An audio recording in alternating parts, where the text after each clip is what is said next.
Vamos a mirar entonces Hechos. Ustedes pueden hacer sus aportes si son pertinentes. O sea, si es de lo que estamos hablando, puede hacer usted su aporte, hermano, con toda confianza. Seguro que ustedes tienen, les digo, más ideas y más cosas que pueden enriquecer, comentarios que pueden enriquecer la clase. Pero si son preguntas, entonces no las haga todavía, las apunta por ahí, porque puede ser que en el desarrollo de la clase se resuelvan. Entonces, para no interrumpir la lección.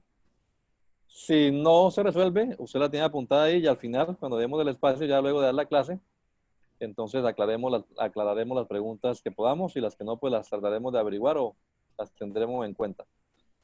Entonces, repito, sus aportes son bienvenidos, pero las preguntas dejémoslas para el final. Usted las apunta por ahí una hojita y al final las hacemos. Bueno, entonces vamos a hablar de Hechos de los Apóstoles. Aquí, como el enfoque de esta clase es de interpretación, es exégesis y hermenéutica 2. Ustedes van a ver Hechos también en el Nuevo Testamento, pero con un enfoque distinto, ya de quién lo escribió, cuándo, todas las cositas así elementales. Pero aquí pues es ya interpretando, ¿no? Entonces, aquí la cuestión realmente conflictiva, el conflicto hermenéutico que hay en varios círculos académicos es si estos textos de Hechos de los Apóstoles son solo informativos como historia, relatos, narraciones nada más, o si estos textos son normativos, es decir, si son mandatos, si son normas, o si son, como vamos a verlo ahora, una palabra que se usa ahí, que es patrones o modelos para que la iglesia de hoy los continúe practicando. Entonces ese es el asunto que vamos a analizar. Digámoslo, el corazón de la clase es saber distinguir qué textos realmente son informativos y qué textos realmente son normativos. Cómo distinguir entre uno y otro. Entonces aquí es donde van a haber muchas diferencias porque no todos creen como creemos nosotros, los pentecostales del nombre, ¿verdad? Entonces ahí van a estar las diferencias entre los textos que vamos a leer, pues que obviamente tienen su carga teológica, trinitarios, bautistas, no pentecostales o pues de otras denominaciones. Y entonces pues van a defender, por supuesto, su postura. Bien, vamos a empezar entonces, hermanos, dándole un vistazo global a este libro. Se ha generalizado, digámoslo, o sea, es como un hecho, entender que la historia de los primeros 30 años aproximadamente, realmente en fechas uno no puede ser muy exacto porque no hay forma de comprobarlo, pero sí puede dar aproximaciones. Así que aproximadamente unos 30 años de historia de la iglesia están resumidos en este corto libro que usted lee en un poquito más de 2 horas, ¿no? Casi 3. Así que ya de entrada podemos ver que uno puede contar en 2 horas y media o 3 lo que ha vivido en 30 años. Por supuesto, son algunos hechos sobresalientes, algunos episodios particulares los que se narran allí. Alguien ha dicho, creo que con certeza, que si una iglesia, por decir, la iglesia Pentecostal Unida Latinoamericana, que tiene ya un poquito más de 40 años, según las cuentas del hermano Aldemar Torres, escribiera su historia, ¿sí? Su historia de estos 30 o 40 años, de manera literal, pues buscando todos los testimonios y todo lo que, pues saldría un libro muchísimo más numeroso, más extenso y hasta más asombroso que el mismo Hecho de los Apóstoles, porque pues son muchas las cosas grandes que Dios hace en 30 años. El contexto entonces en el que se da que también es importante aquí y es válido, porque son textos narrativos y igual vale el contexto histórico, es el Imperio Romano, ¿sí? La cuenca del Mediterráneo es el contexto geográfico donde se van a desarrollar los hechos. Y básicamente, como se ha afirmado, creo que por todos lo hemos enseñado así, en Hechos se nos narra la historia de la iglesia desde Jerusalén hasta los confines de la tierra, como dice en el versículo número 8 del primer capítulo, ¿no? Jerusalén, Judea, Samaria y hasta lo último de la tierra. Entonces alguien dijo, es como una gotica que cae en un estanque y se forman circunferencias concéntricas y centrífugas. Bueno, así mismo, todo comenzó en Jerusalén, pero vino una expansión alrededor. Y Hechos termina cuando el escritor, que es el mismo escritor del libro de el Evangelio de Lucas, por fin comprueba y demuestra que el Evangelio llegó y se estableció, se está en Roma, que es la capital del imperio. Esto sería así a grosso modo lo que las generalidades, digamos, de este libro de Hechos de los Apóstoles, ¿no? Esas son las tres formas también de clasificar el libro de Hechos: Jerusalén, lo que pasa en Jerusalén, luego lo que pasa en Judea y Samaria, y después lo que pasa hasta lo último de la tierra.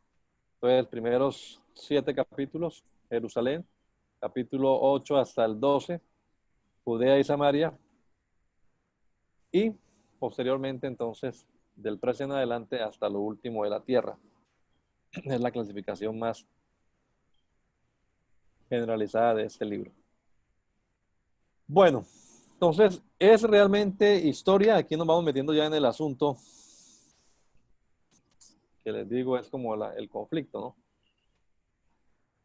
Algunos expertos en este tipo de literatura antigua, especialmente historia y textos griegos, pues han identificado a Lucas como un historiador de formación griega. Sabemos, por lo que hemos leído, que Lucas no era un judío, era un gentil, así que su idioma primario, digámoslo, sería el griego. Entonces, este señor, que además, según parece también por algunos textos de Pablo, era médico, tenía un conocimiento, cierta formación académica, podríamos decirlo, y se dio a la tarea, como él dice en el Evangelio de Lucas, a investigar, a oír testimonios y a poner por orden las cosas que se habían enseñado para que los destinatarios del texto, que es, en un inicio es Teófilo, ¿verdad? Pues fuese con confianza certera, entendiese y comprobase que eran verdaderos los hechos que se habían narrado. Así que ese, podríamos decirlo, es el objetivo que este hermano Lucas se traza al redactar estos textos.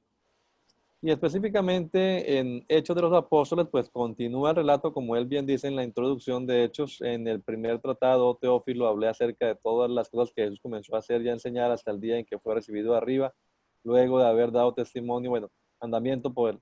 Entonces, es la continuación, lo dice allí. Hay un primer tratado y allá comenzó a explicar lo que Jesús hacía, lo que Jesús enseñaba. Pero ahora el relato continúa precisamente aquí. Si usted mira Lucas, último capítulo, y Hechos, primer capítulo, pues es el empalme perfecto, ¿no? Y de ahí continúa la narración, ahora Jesús actuando, pero a través del Espíritu Santo. Las mismas, las mismas características, digámoslo así, del Evangelio de Lucas se pueden aplicar también al libro de Hechos de los Apóstoles, que dicen los expertos que eran una sola obra al principio, no dos separadas como la tenemos hoy en día. Entonces, particularidades como cuáles, pues Lucas es el más pentecostal, digámoslo así, de los evangelistas. No quiere decir que los otros no fueran pentecostales, por supuesto que no, pero es el que más habla del Espíritu Santo, quiero decir. Usted lo puede ver tanto en el Evangelio como mismo Hechos de los Apóstoles, ¿no? Tanto que algunos han dicho que el texto no debería llamarse Hechos de los Apóstoles porque no aparecen todos mencionados allá, sino nada más una vez al principio. Y luego se enfoca únicamente en algunos que se mencionan como Jacobo, Pedro, Juan y finalmente Pablo. Pero de los demás no se dice mucho, así que literalmente, de verdad, no son los Hechos de los Apóstoles. Entonces algunos han sugerido que el texto debería llamarse Hechos del Espíritu Santo, porque pues sí es el protagonista real de esta historia o de esta narración que encontramos en el libro de Hechos de los Apóstoles. Pero no es simplemente una historiografía griega, como algunos dicen, sino que el escritor, que es el evangelista Lucas, entiende que en esa historia que él está narrando, que es real de todas maneras, o sea, sí es válida como historia, pero repito, no es solamente una historia, es como dice acá en este párrafo, la actividad divina, o sea, es lo que Dios hace porque nuestro Señor es también Señor de la historia, entonces Él comienza a intervenir en la historia, esa intervención divina o esa actividad, como dice aquí en el párrafo, se inició con Jesús, está en el Evangelio, pues lo que Jesús hizo, pero continúa ahora a través del Espíritu Santo en la historia de la iglesia.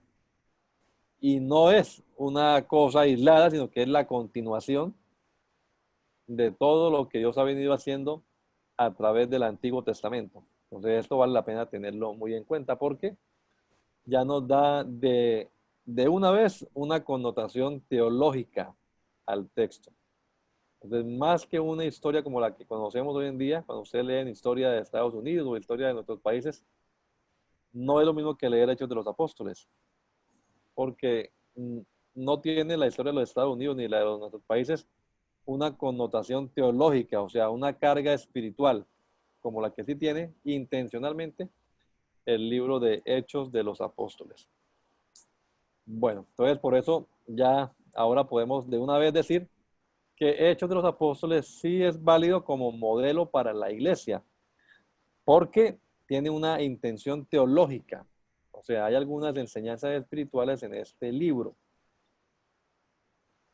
La historia de la iglesia, sabemos, inició el día de Pentecostés con el derramamiento del Espíritu Santo y terminará la historia de la iglesia aquí en esta tierra, pues muy pronto, esperamos, en estos días, ojalá, cuando el Señor venga por su iglesia y entonces ya se termina, por decirlo de alguna manera, el actuar del Espíritu Santo en medio de esta humanidad en su cuerpo, que es la iglesia. Bueno, entonces esto es acerca de la historia o hechos como historia. No es solamente historia. Les digo, es también una enseñanza teológica intencional. Entonces ahí está el propósito que Lucas tenía a la hora de escribir el texto. Una de las recomendaciones hermenéuticas es que nos preguntemos por qué Lucas escribiría este texto, por qué seleccionó este episodio, por qué nos está contando esto y también por qué organizó el material de esta manera. Ahí en el libro de texto que estamos usando de base nosotros, que es el libro Lectura Eficaz de la Biblia, presentan otra alternativa para organizar ya desde el texto griego, organizar el libro de Hechos en 6 narraciones. Ojalá ustedes le dediquen un tiempito a eso. Pues es como estábamos hablando ahora antes de empezar la clase, una manera distinta de ver las cosas como siempre la hemos visto, ¿no? Siempre la hemos visto en esas 3 etapas que hemos dicho, Jerusalén, Judea y Samaria, y hasta lo último de la tierra, por lo menos yo siempre lo he estudiado así. Capítulos 1 al 7, lo que pasó en Jerusalén, capítulos 8 al 12, lo que pasó en Judea y Samaria, y ya desde el capítulo número 13, aunque el 10 y el 11 pues tienen que ver, y 10, 11 y 12 es casi la introducción, 10, 11 y 12 Son como la introducción, el paso que se da definitivo para hasta lo último de la tierra. Pero este señor plantea otra manera de verlo, les digo, desde el texto griego, viendo algunos esquemas que hay, así como veíamos cuando estudiábamos las narraciones, que hay algunas narraciones individuales como pequeñas cápsulas. Él encuentra 6 cápsulas de esas metidas allí en el texto. Bien, ¿y por qué lo escribió y para qué lo escribió? ¿Por qué lo escribió y para qué lo escribió? Cuando veamos los evangelios, pues vamos a ver un poquito más acerca de esto, pero pues ya ese es el verso clave, ¿no? Que hemos usado hasta ahora para Hechos de los Apóstoles siempre. Los discípulos recibirían, ellos preguntan por el reino, que es otro asunto también que veremos ahora en la segunda hora cuando hablemos de los evangelios. ¿Restaurarás el reino a Israel? Porque esa era su cosmovisión hebraica, judía, la del reino prometido en el Antiguo Testamento. ¿Restaurarás el reino de Israel en este tiempo? Pero el Señor les dice, no os toca a vosotros saber los tiempos o las ocasiones que el Padre puso en su sola potestad, pero recibiréis poder. Es decir, como que en vez de este reino que ustedes se imaginan terrenal, en vez de eso, les presento este reino espiritual. El Espíritu Santo vendrá sobre ustedes, recibirán poder y serán mis testigos en Jerusalén, en toda Judea y Samaria y hasta los confines de la tierra. Entonces, este versículo es el versículo clave, digámoslo, desde nuestro punto de vista, porque es la historia de la expansión de la iglesia. Bien, en la introducción, y coloqué esta foto así para que ustedes vean que no es tan bueno, les decía la vez pasada, para nuestro estudio hermenéutico, estudiar la Biblia por versículos o por una Biblia en la que los versículos estén separados, así como están estas, como por ejemplo Reina Valera 60 o 1909 también creo que está así. La 1995 ya no está así, ya está por párrafos, que decíamos es la mejor manera de estudiar a la hora de interpretar, no por versículos, sino por párrafos, es decir, tomando la idea central. Entonces aquí estos 5 versículos forman un solo párrafo, ¿ya? Pero aquí nos parece que fueran 5 párrafos, y no, es un solo párrafo. En mi primer tratado, Teófilo, hablé acerca de todas las cosas que Jesús comenzó a hacer y a enseñar hasta el día en que fue, ahí no hay que parar ahí, ¿ves? Hay que seguir hasta el día en que fue recibido arriba, después de haber dado mandamiento por el Espíritu Santo a los apóstoles que había escogido, a quienes también sigue la lectura, ¿ve? El único punto seguido que hay es entre el 3 y el 4, hablándole acerca del reino de Dios y estando juntos. No es un punto aparte, sino sigue la idea. Y hablándoles acerca del reino de Dios y estando juntos, les mandó que no fueran a... Es como una coma prácticamente, punto seguido. Entonces, en esta introducción, Lucas nos dice que está continuando, como decíamos ahora, lo que había comenzado a escribirle a Teófilo en el Evangelio de Lucas. Así que tendríamos que ir a Lucas para mirar entonces la intencionalidad. Lo veremos de pronto ahora más tarde en los Evangelios. Pero la intención es, por supuesto, como ya decíamos ahora, demostrar la expansión de la iglesia. Lucas, como decíamos, es gentil. Lucas no es judío. Entonces a él sí que le importa, y se nota desde el Evangelio de Lucas, sí que le importa el hecho, resaltar el hecho de que la iglesia no es solamente, o el Evangelio no solamente para los judíos, y que la iglesia no está conformada exclusivamente por judíos y que no hay que ser judío para ser salvo. Eso es una cosa muy interesante en Lucas, que repito, se resalta desde el primer texto, desde Lucas mismo. Ahora en Hechos, pues mucho más. Este comentarista reconocido, William Barclay, dice que el propósito del texto, propósito de Hechos, es exponer la casi milagrosa expansión del Evangelio, y que Lucas solo soltó la pluma al haber mostrado que el cristianismo se había establecido en la capital del mundo, en el corazón mismo del imperio, Roma. Bueno. El tema principal, entonces, podríamos decir, es la iglesia, es la historia de la iglesia. Y en esa historia de la iglesia, si miramos atentamente, estamos hablando de hacer hermenéutica, hacer exégesis. Claro, el protagonista número uno de la expansión va a ser, sin duda alguna, sin, mejor dicho, a ojo cerrado, pues el Espíritu Santo es el motor, ¿verdad? Pero si usted mira atentamente y hablando en términos humanos, unos hermanos llamados los griegos en la Reina Valera y en otras Biblias los helenistas, es decir, hermanos judíos, pero provenientes de la dispersión, provenientes de la diáspora, que habían nacido fuera de Israel y hablaban perfectamente pues el idioma griego, y aunque también eran judíos, sin embargo, ya no tenían tanto celo, por, entre comillas, la palabra celo, religioso como conservaban todavía los judíos, de pura cepa, digámoslo.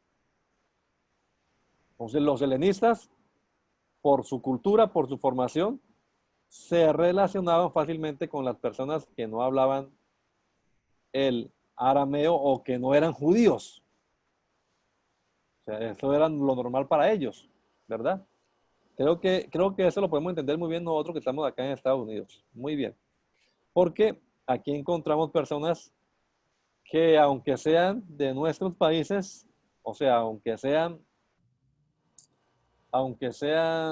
colombianos, o aunque sean salvadoreños, o aunque sean hondureños, por ascendencia, porque sus padres son de allá y porque saben hablar español y porque quizás saben algo de historia porque les hemos contado.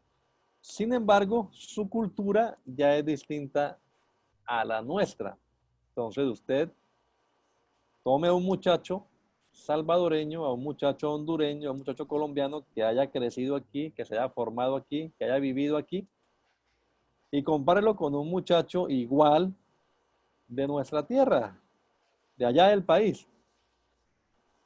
Usted va a notar la diferencia. Eso sobra decirlo, ¿verdad?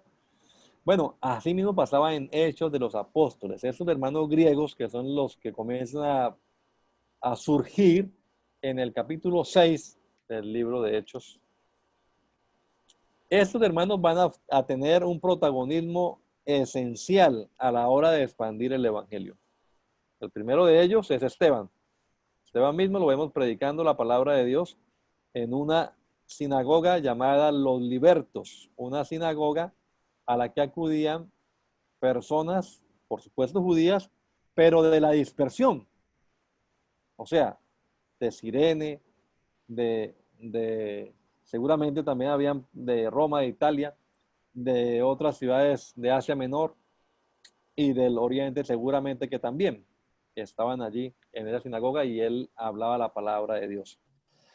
Se cree que seguramente el apóstol Pablo mismo, siendo también él un helenista, asistiera a esa misma sinagoga y por eso él estaba tan contento de que apedrearan a Esteban, porque quizás no pudo refutarle a Esteban su discurso, ni pues, obviamente inspirado Esteban por el Espíritu Santo. Entonces el protagonismo allí lo van tomando los helenistas, una cosa interesante. Esteban, luego Felipe, el que predica en Samaria, el que predica luego en el desierto a este hombre de Etiopía, el que se va predicando por la costa hasta llegar a la ciudad de Cesarea. Este Felipe, por supuesto, no es el apóstol, porque los apóstoles se habían quedado en Jerusalén. Lo dice claramente la Biblia que ellos se quedaron en Jerusalén, los apóstoles. Pero los demás se fueron y por donde iban predicando el evangelio. Pero eran los helenistas los que iban haciendo eso. Porque, repito, los judíos tenían todavía su prejuicio. Ellos no hablaban, no compartían con gente que no fueran judíos. Que es lo que le va a tratar Dios de cambiar al apóstol Pedro en el capítulo 10. Pero antes del 10 está lo de el capítulo 8. Y también está, bueno, más adelante vamos a ver también en el capítulo 12 que los hermanos se habían ido, pero no hablaban a nadie, sino a los judíos, a los de habla griega, donde llegaban, iban a la sinagoga y solamente entre judíos. Pero unos hermanos helenistas de Chipre y de otras ciudades predicaron la palabra de Dios a los de habla griega. Entonces, estos hermanos van a tener un protagonismo esencial allá. Un punto interesante para hacer la hermenéutica ahí y aplicarla a nuestros días, aquí en los Estados Unidos también. Yo sé que hemos predicado y seguramente ustedes han oído, hermanos, volvamos a la iglesia de Hechos de los Apóstoles. La pregunta hermenéutica, exegética es, ¿a qué exactamente nos estamos refiriendo cuando decimos volvamos a la iglesia de Hechos de los Apóstoles? O sea, ahí es donde tenemos que mirar qué cosas de hechos son solamente información, historia, y qué cosas de hechos son norma para nosotros hoy en día. Porque no somos judíos, valga la aclaración. Bien, entonces, ya lo dijimos, el motor expansivo de la iglesia, usted puede resaltar la palabra Espíritu Santo cuando lea Hechos y va a ver la cantidad de veces que se menciona el Espíritu Santo. No solamente que la gente lo recibe y habla en otras lenguas, que esa por supuesto es una de nuestras doctrinas predilectas y fundamentales, por supuesto que sí lo es, pero no solamente eso, también el Espíritu Santo habla, también el Espíritu Santo guía, ¿ya? Envía, dirige. Entonces alguien dijo, no solamente es la presencia, es la presidencia del Espíritu Santo en la historia de la iglesia primitiva. Eso es una cosa realmente interesante, hermanos. En el capítulo 15 vamos a verlo ahora. El Espíritu Santo es protagonista. Recuerden que la carta decía, nos ha parecido bien al Espíritu Santo y a nosotros. O sea, ¿quién preside esa reunión? El Espíritu Santo. Una de las cosas también muy interesantes y características de este libro es que aquí tenemos los sermones. Bueno, digo yo bosquejos o resúmenes, porque realmente estos discursos, como dicen acá, usted los lee en un minuto, ¿sí? Así que realmente pues sería el bosquejo o el resumen de lo que le predicó. Seguramente que las palabras que usaron originalmente fueron más extensas, pero aquí está condensado el núcleo de la predicación apostólica. Entonces ahí está la tablita interesante de ver los sermones que hay en el libro de Hechos de los Apóstoles. Bueno, ahí está metido hasta el de Gamaliel en el Sanedrín, pero Pedro inicialmente, luego Esteban, otra vez Pedro, Santiago en la reunión, luego Pablo, ya comienza el protagonismo de Pablo,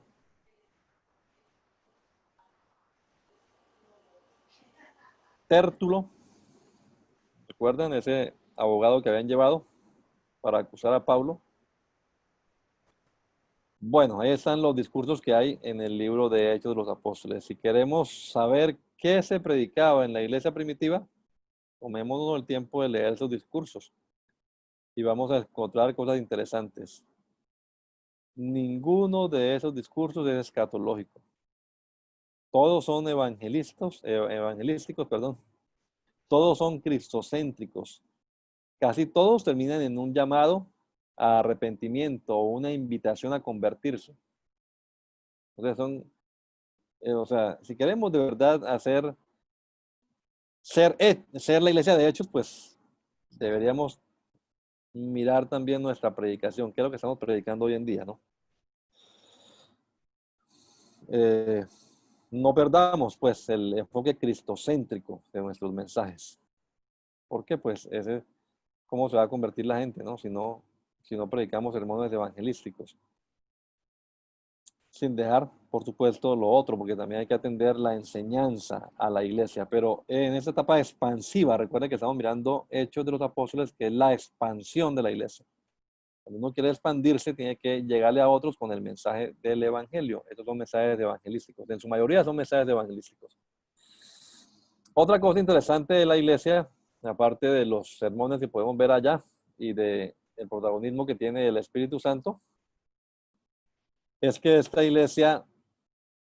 en esa iglesia actúan diversos ministerios.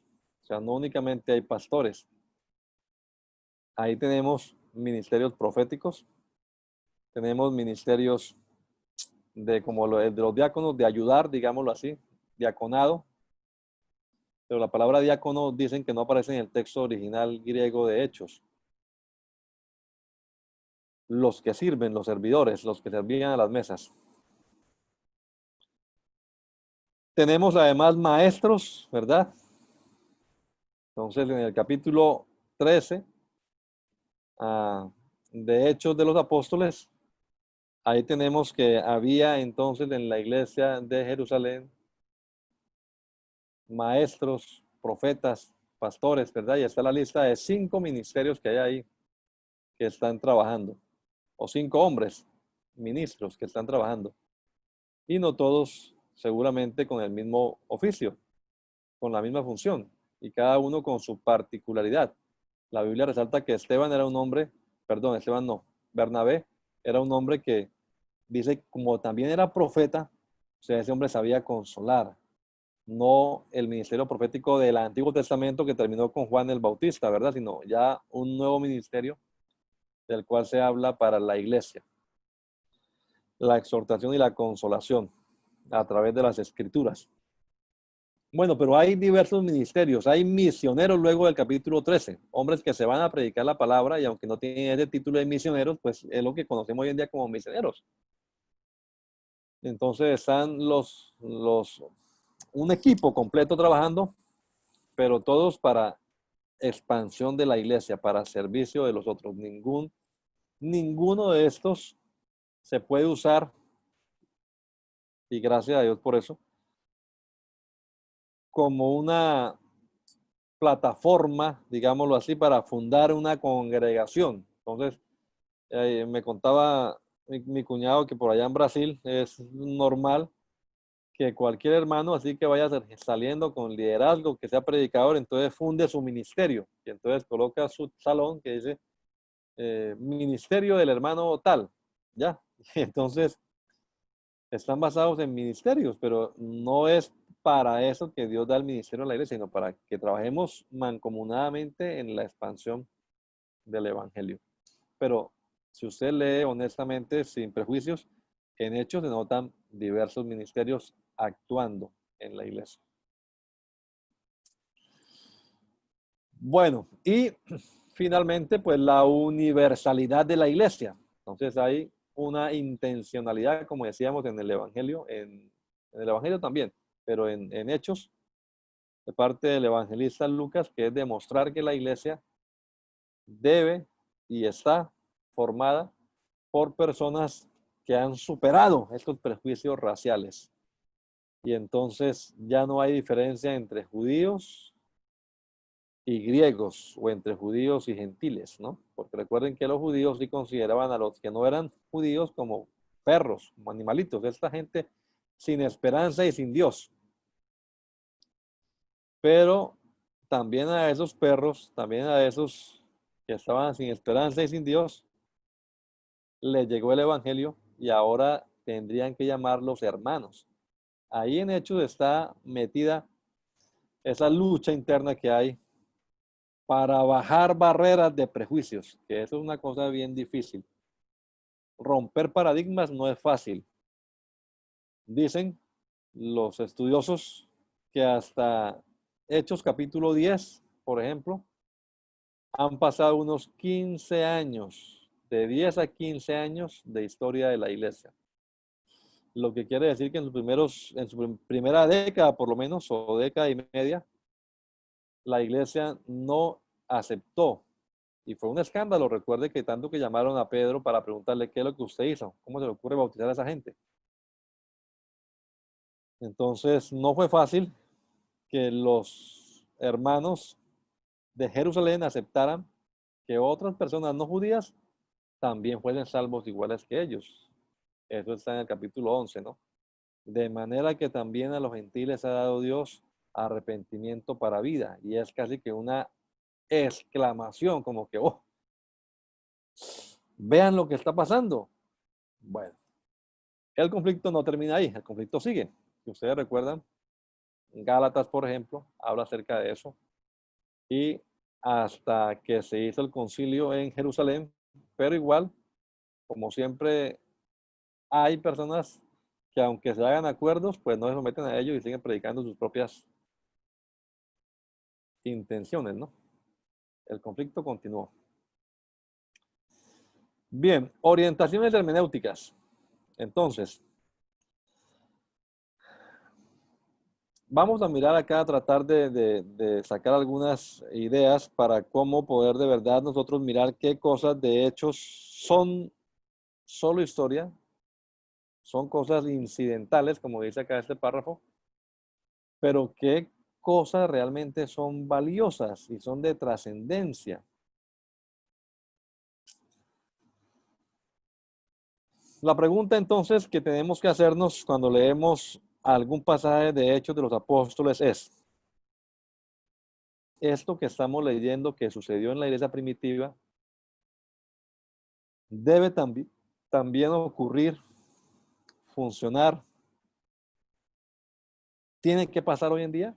O sea, esto es una norma, una directriz que nos marca la palabra de Dios, o es nada más un episodio particular que ocurrió en la historia. Entonces, al hablar de la norma o un texto normativo, quiere decir que intencionalmente el escritor sagrado, Lucas en este caso, nos está dando a entender que es la intención de Dios para nosotros que hagamos lo que ahí está escrito. O sea, nos está enseñando algo con intención. ¿Qué textos realmente son normativos y qué textos no? Los textos que no son normativos, pues podrían considerarse como incidentales, o sea, como accesorios, y no tendríamos que elevarlo entonces al carácter de normativo, aunque pueda que siempre sirvan para respaldar adicionalmente lo que de alguna manera clara, diáfana, se enseña en otra parte de las escrituras, como decíamos también cuando estudiábamos los textos narrativos. No podemos sacar doctrina de un texto narrativo, pero ese texto narrativo sirve para ilustrar una doctrina que se está enseñando claramente en otro lugar, especialmente pues en las epístolas, ¿no? Pero en Hechos tenemos las dos cosas, tenemos el texto que es narrativo, que es incidental, que no enseña doctrina, pero también tenemos el que enseña la doctrina. Entonces la cuestión clave ahí es aprender a diferenciar entre unos y otros para el hermeneuta, el exégeta. Entonces, hemos oído nosotros, seguramente ustedes también, que no podemos hacer doctrina de una experiencia personal, ¿verdad? O sea, lo que me pasó a mí, hermano, no es una norma para la iglesia. Vamos a mirarla ahora cuando hablemos de testimonio. Pero entonces, si podemos nosotros de verdad demostrar al leer Hechos de los Apóstoles que cuando estamos leyendo, ahora colocaremos los ejemplos, pero mencionando por ejemplo el bautismo en agua en el nombre de Jesús. Cuando leemos ese texto del bautismo en agua en Hechos 2:38, no es solamente algo que pasó ahí, sino que hay una intención de que eso debe ser como un modelo, como un patrón. Entonces ese debe ser un precedente histórico que hay que tener en cuenta y ese precedente histórico se va a convertir como una norma para la iglesia. Eso realmente no es tan fácil de hacer porque nosotros somos pastores además y ya tenemos mucha teología, mucha doctrina en nuestra cabeza y es difícil sacárnosla a la hora de leer un texto. Así que eso es una cuestión ya bien complicada. Pero lo que tenemos que hacer es asegurarnos que no nos estamos equivocando a la hora de considerar como norma ese texto.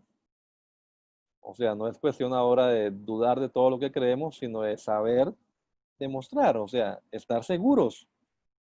Alguien decía que una creencia que no supere la duda no debe ser considerada como creencia, como doctrina. Entonces, no. O sea, aquí casi que entre comillas ponga en duda su doctrina y valídela con la palabra de Dios. Eso no nos debe dar temor a nosotros ninguno, porque nosotros tenemos suficiente Biblia para demostrar que lo que creemos es bíblico. Esto es lo que les estaba diciendo ahora, acerca del testimonio personal que a veces se da, y entonces quien lo oye quiere hacerlo también esa persona, tomarlo como si fuera una norma. No, es que el hermano lo hizo así, o que al hermano le pasó así. Entonces, la vez pasada colocábamos el ejemplo que es típico también de la gente que pone a Dios a prueba. Ponga a Dios a prueba con lo del vellón. Hermano, ay, Sí, dígame. ¿Le escucho? se le está escuchando entrecortado, hermano, el audio, no Oh, sé, yo lo escucho. bueno. No, pero puede ser su Pero internet, hermano. Yo lo escucho bien. aquí yo lo oigo bien también. Yo Puede también, ser. hermano Adonai, yo lo escucho bien claro. Yo no creo que es usted, yo creo que, hermano, Bueno, gracias. Yo también lo mismo. De todas maneras, para mejorar la calidad de internet, entonces vamos a poner en silencio los micrófonos. Solo cuando vaya a hablar lo activa, ¿listo? Y así de pronto mejoramos más. Es más, hasta la cámara también creo que puede apagarla para a ver si hay mejor conexión así. Y luego ya que estemos hablando nos...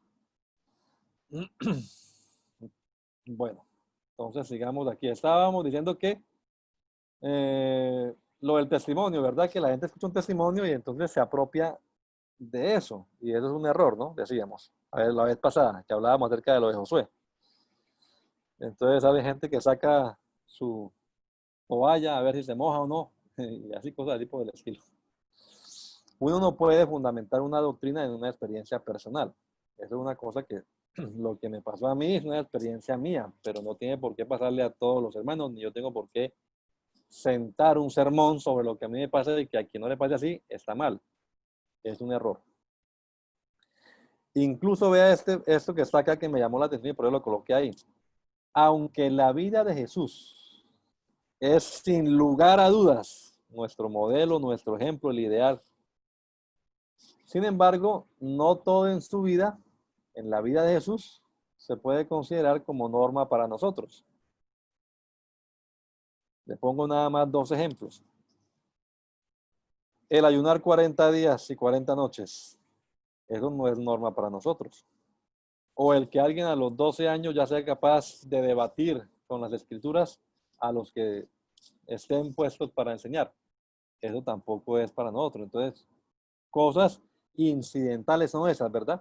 En la vida de Jesús, que no son norma para nosotros, pero otras sí. Él mismo dice, como el Hijo del Hombre, que no vino para ser servido, sino para servir y dar su vida. Entonces, esa sí es norma, él lo está diciendo, es como para nosotros. Él es nuestro ejemplo en eso. Entonces, nada más me llamó la atención porque, claro, Jesús es nuestro modelo, es nuestro ideal, ¿verdad? Pero no todas las cosas que en Jesús ocurrieron nos tienen que pasar también a nosotros. Entonces, si ni siquiera las de él, ahora mucho menos las mías van a ser modelo para todos, para todos. Se me está yendo el tiempo, vamos a ir rapidito acá. Ah, me devolví, perdón. Entonces, hay que también aprender a diferenciar entre las prácticas y los principios. La vez pasada creo que hablábamos también de principios, prácticas y costumbres, ¿verdad? Entonces, un principio se puede llevar a la práctica de distintas maneras, en distintas culturas. Hay muchos ejemplos de esto. Las cosas que hacemos nosotros normalmente, no porque siempre lo hemos hecho así, ok, pero el que siempre lo hayamos hecho así, no quiere decir que deba ser norma para todos. Entonces aquí también tenemos que hacer uso de la tolerancia, de tolerar a los otros que no creen igual que nosotros, pero no por eso han dejado de ser hijos de Dios o que no practican como nosotros. pero nosotros somos latinos, los otros no son latinos. Bueno, aquí tenemos nosotros que este libro es muy interesante para las misiones, y aquí todos estamos haciendo misiones en este país, así que vamos a mirar los ejemplos. Bueno, este es de patrón. Entonces, los precedentes bíblicos, ya decimos, algunas veces se pueden considerar como patrones repetibles, pero hay que mirar cuáles sí y cuáles no.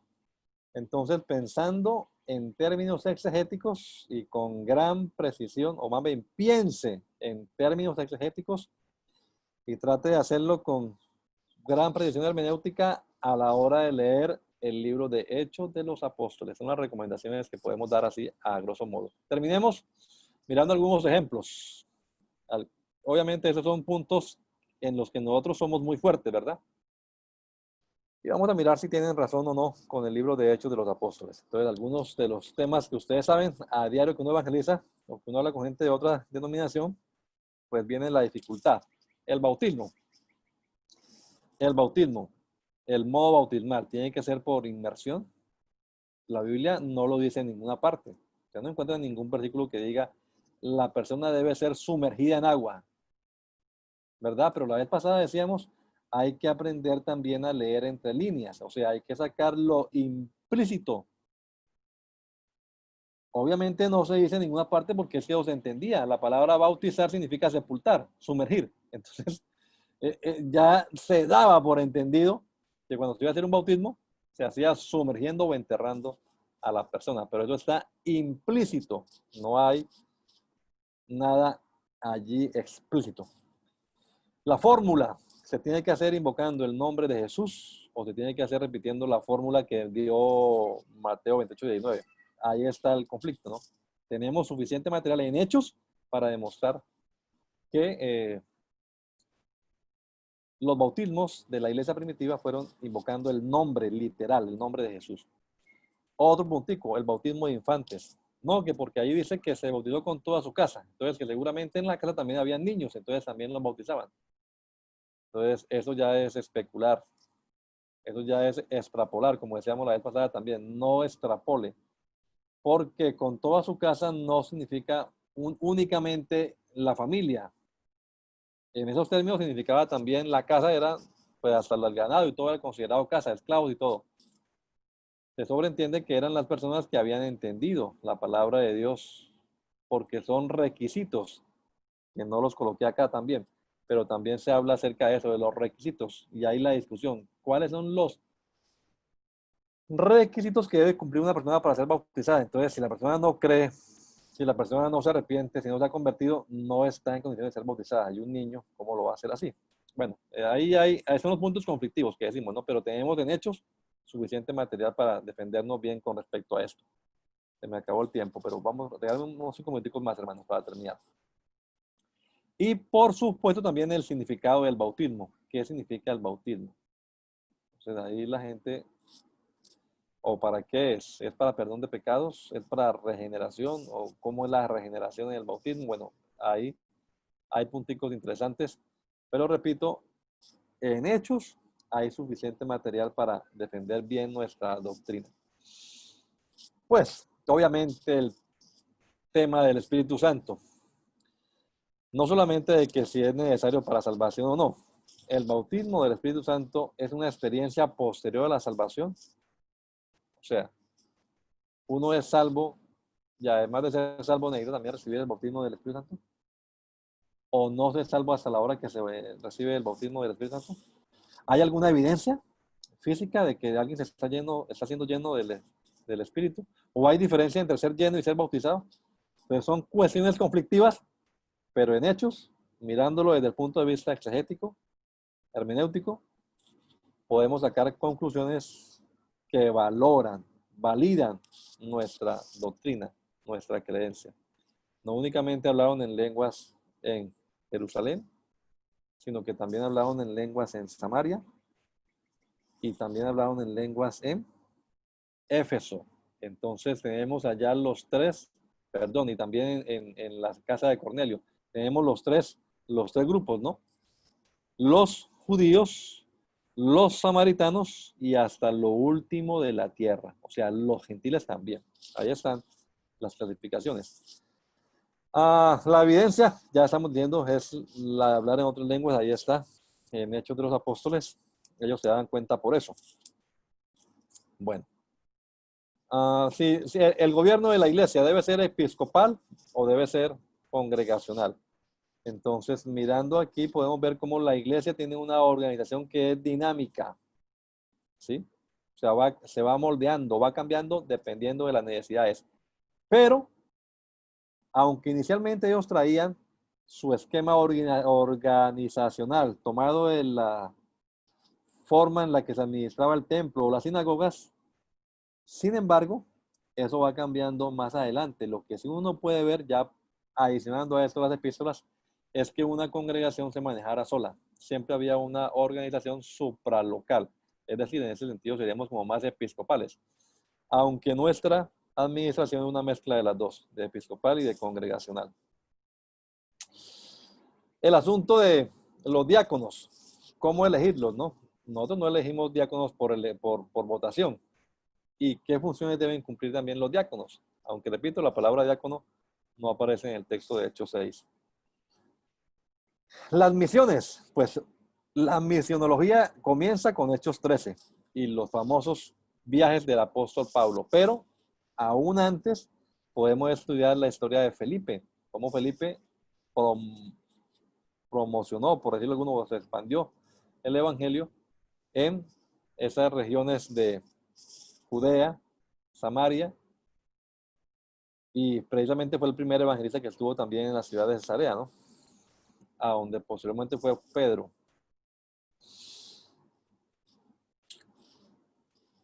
La comunión, característica de la iglesia en Hechos de los Apóstoles, no solamente el que tenían todas las cosas en común, sino como dicen los historiadores, sabe que hay varios historiadores que afirman eso, ¿no? Que los paganos, la gente que no creía en Cristo, se alarmaba o aquí me quedó mal escrito esto, cuando los paganos, no cuando los paganos señalándolos exclamaban, ved cómo se aman. El amor fraterno, característica también de Hechos de los Apóstoles. La comunión tiene que ver más con el amor fraterno que con el compartir el pan, que es lo que quiero resaltar allí. El ser uno. Y el concilio que se hizo y las 4 cosas a las que se llegó a la conclusión: que se aparten de contaminados los ídolos, de fornicación, de ahogado y de sangre. Si estas cosas hacéis, bien haréis, ¿no? Es como dice el texto Reina Valera. Pasadlo bien. Bien, estas 4 cosas están vigentes. Pues, si es una carta dirigida a los hermanos que no son judíos y usted y yo no somos judíos, creo que hacemos bien en estar atentos a esto. Pero pues hay gente que lo mira de otra perspectiva. Esos son los punticos que... bueno, y el asunto de los milagros. ¿Están vigentes los milagros? Pues hay mucha gente que dice que no, pero ¿por qué dudarlos y mira la cantidad de milagros que hay? Y si es una de las señales que siguen a la predicación del evangelio, ¿verdad? Entonces, esos son punticos en los que les digo, nosotros somos muy fuertes y ustedes lo podrán mirar ya cada uno con más calma, enfocando los versículos de Hechos que los afirman y saberlos defender doctrinalmente. Pero esos punticos en los que nosotros nos afianzamos, la mayoría de personas cristianas evangélicas no lo creen de la misma manera. Entonces sí vale la pena hacer un poquito de hermenéutica real para defenderlos apropiadamente. Bueno, hermanos, Hechos de los Apóstoles, nos pasamos un poquito de la hora, pero ustedes entenderán pues que no es como tan sencillo resumir este precioso libro en unos 45 minutos. Entonces, ahí está, Hechos de los Apóstoles. Ahora sí,